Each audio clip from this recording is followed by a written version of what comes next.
Good afternoon to the respected dignitaries and all the participants who are present here. I am Tejaswini KC and I am from Damgiri University and my stream is Commerce Department. Me and my friend did a paper on socio-economic status of farmers in Ballari district. And this is the flow of presentation of my paper from abstract to references. Let's begin with the introduction first. So, as you all know that without agriculture, the India is nothing, because most of the Indian economy is dependent on the agriculture field only.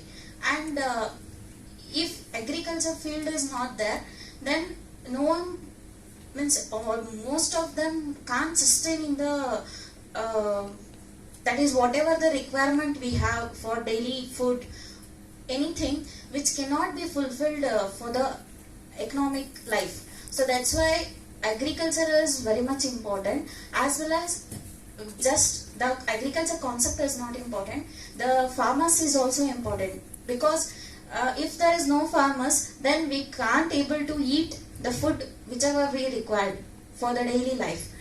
And around 60% of India's workforce is involved in the agriculture sector as of 2019, and their participation in agriculture work has increased in recent years. But the difficulty is that even after working a full day in the field, they are paid relatively little, preventing them from improving their socio-economic status.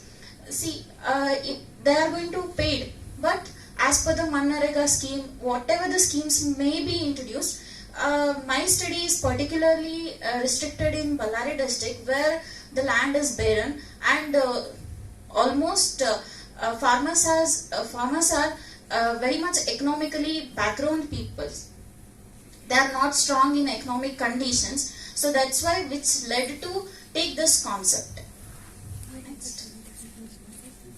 I have reviewed 4 literatures. From those literatures reviewed, I have taken certain observations. Those are proper technological aspects in the crop field, illiteracy and poverty, Manarega scheme, fair wages rate for farmers, studies almost conducted in major part of South Karnataka, not in the North Karnataka part. So that's the thing which I have observed from those literatures, and I have found these things as the research gaps. That is, first of all, proper technological aspects means which is the thing which will lead to the socio-economic welfare. And the second thing is illiteracy and poverty, that is also concerned with the socio status. And Manarega scheme, fair wages, these are relating to the economic status of the farmers. So, and the next thing relating to the research gap, which is relating to the geographical boundary. Next, the statement of the problem. I have found out the 5 statement of the problems which I have been observed in my paper.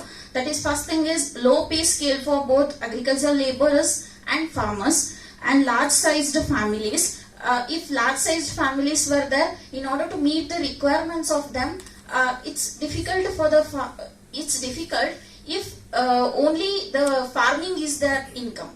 They have to have the multiple income, then it can be useful for them.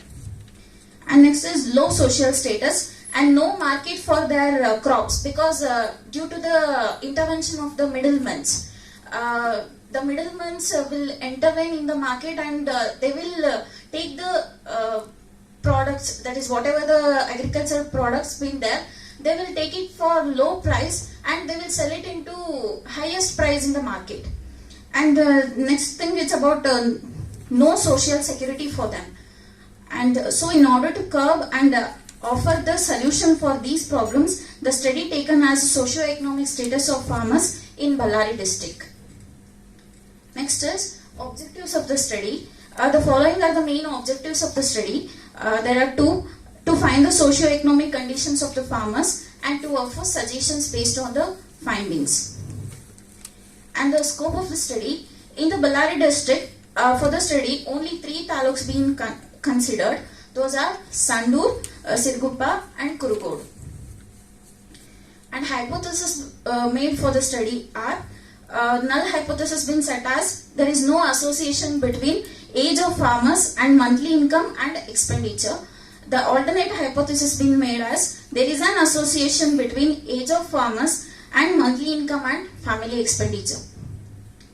And the research methodology I have followed, the data is primary and secondary, and method of data collection is questionnaire method, and sampling technique being adopted, random sampling technique, simple random sampling technique, and the samples considered for the study in 3 taluks of Ballari were 50 respondents, and covered taluks were Sandur, Sirguppa and Kurukodu.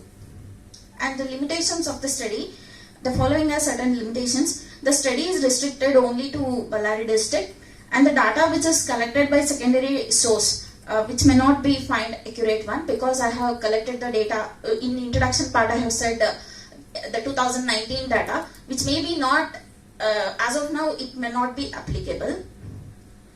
And these are certain results and discussions based on the demographic and socio profile of farmers in Ballari district, the gender, age, marital status, and educational qualification, religion, social status, type of family, and number of family members. These are all arranged based on the collected primary data. And table 2 represents the representation of test of homogeneity of variances. For this, Levin's test been applied. When I have applied for age, monthly income and monthly expenditure, the significance values which shows for age 0.005, for monthly income 0.001, for monthly expenditure 0.001. These are all values which are equal to or less than 0.005, which are statistically significant. So the data being collected which is statistically significant, and there is a homogeneity in the collected data. From these data I have concluded that. And the third table represents the ANOVA test. Here the age is the independent variable, monthly income and monthly expenditure are the dependent variables. When I calculated with the ANOVA test, I have got the Fisher's value, that is F value as 0.940 and the significance value as 0.002. So there is one criteria for it. Criteria for F and P value. A large value with F and a small value with P, which is represents, we have, if we got this kind of a value, then we have to accept the alternate hypothesis and we have to reject the null hypothesis. If the F value is small and P value is larger, then we have to reject the alternate hypothesis. So here it is clear that, previous slide.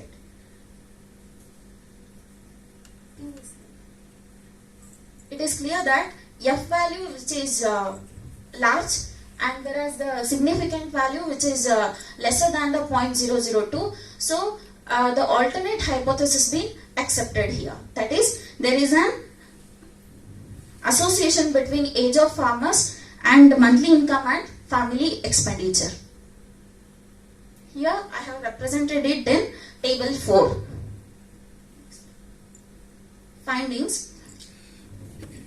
That is, as per the table 1, which is represented the socio-economic profile of the farmers in Ballari district, which showed that 56% of the farmers are males and 44% are females. That is workers who are going to work in the farming field. The age of the farmers between 20 to 30 is 52% of the farmers. So most of them came into agriculture due to pandemic.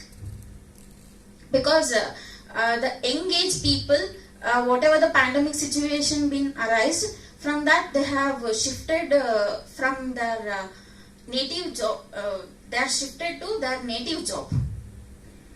The paper showed that there is an association between age of farmers and monthly income and monthly expenditure. Next suggestion. The 56% of the farmers belongs to young age as they are less experienced. If certainly the kind of level of awareness programs been given for them, then it would be better to plough the land in a more scientific way.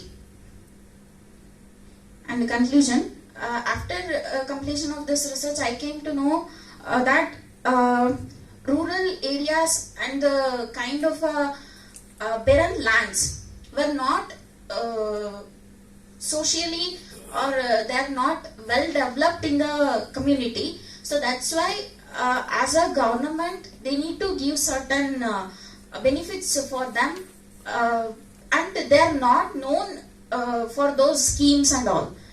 If the level of awareness programs, if any kind of a workshops been conducted for them, then it would be helpful for the farmers. This is my presentation.